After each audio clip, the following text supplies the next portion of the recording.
la famille bokota makambo eza benda kiti na beto lisolo boyebi procès Joseph Kabila ezaki lelo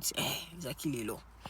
toke koyekola toza koyebisa bino ko depuis makambo ba justice ebandi tokoma kotala droit on dirait ko ozoyoka ba heure moko ba terme moko juridique ezali koleka kaka wa mozada swati il faut landa kaka awa to yawa balobi nini bato mosusu balobi ba condamné Joseph Kabila à mort bato mosusu balobi o azali reconnu coupable bato mosusu balobi français eza koleka biso kaka bandeko bobenda bakiti to beto bino lisolo boyebi ke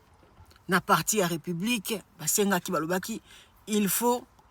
condamner Joseph Kabila à mort balobaki il faut confisquer biloko na ye lokola azali rebelle il faut bakanga biloko na ye awa toyo komona ko à se sentir aza na pouvoir te to bamoni eloko te oyo kosala ke il faut donc yango wana cour militaire na biso alobi boye oui to reconnaître Kabila yende mukolo M23 yende mukolo AFC M23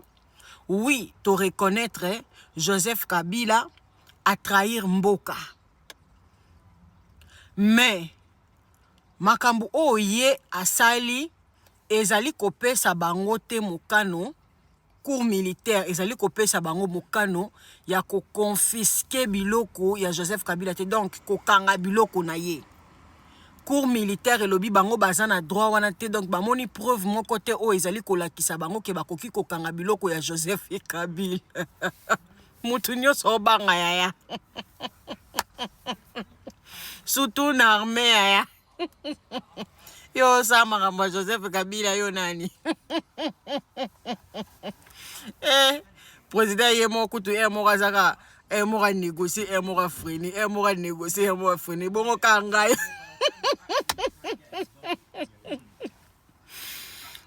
basoda balobi biso to wana makasi wana te bolakisi biso donc oyo mpe ngai na comprendre no français wana bandeko nakotiela bino image makambo na obetela bino makambo ya solo nazoseka mpo ezosekisa nga bozo reconnaître ke moto wana ye nde asali nini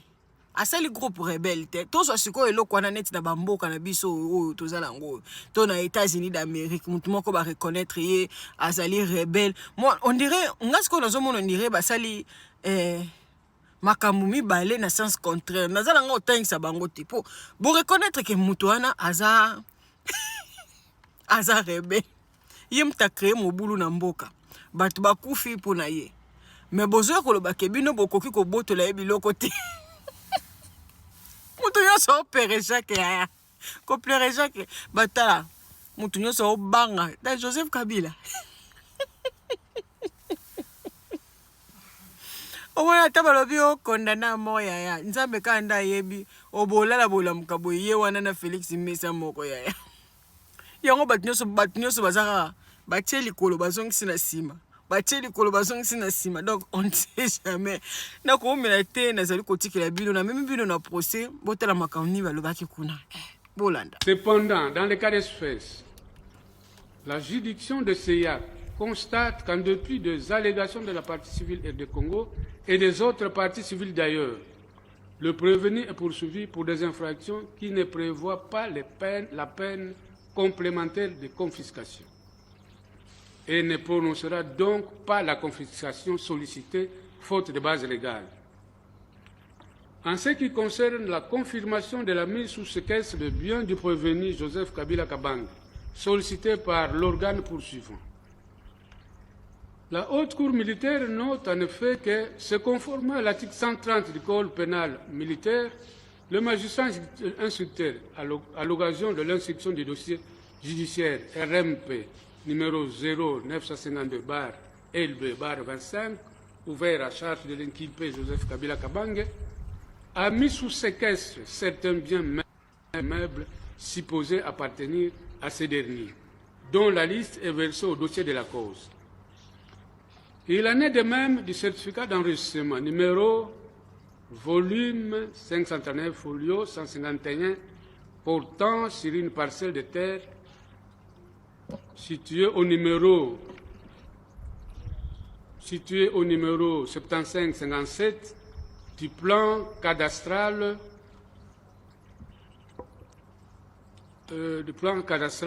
dans la ville de Kinshasa, commune de Gombe, d'une superficie de 40 ar, 12 ar, 69 centiares. D'après cette disposition, si les faits reprochés aux prévenus constituent les infractions, c'est l'article 130,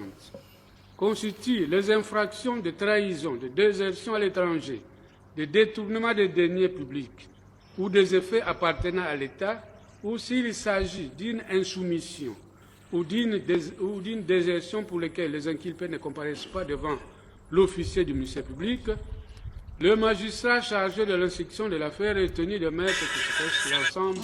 des biens de l'inculpé. Cependant, dans les cas sous examen,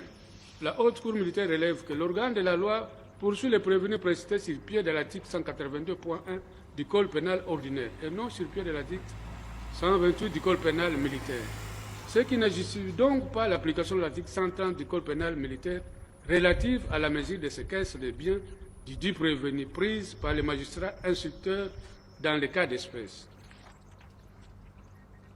En conséquence, la Haute Cour militaire ne confirma pas la mise sous séquestre des biens du dit prévenu, tel que sollicité par le ministère public.